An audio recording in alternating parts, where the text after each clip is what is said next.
قالوا ربنا الله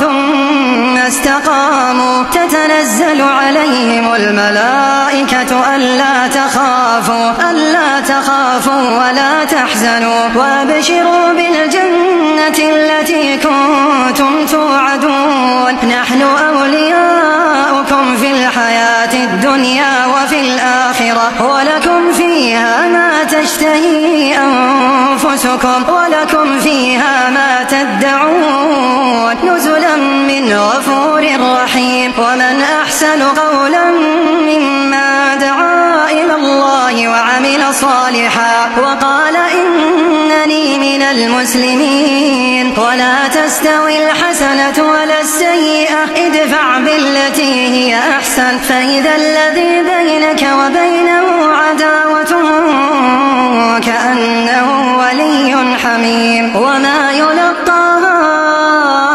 إلا الذين صبروا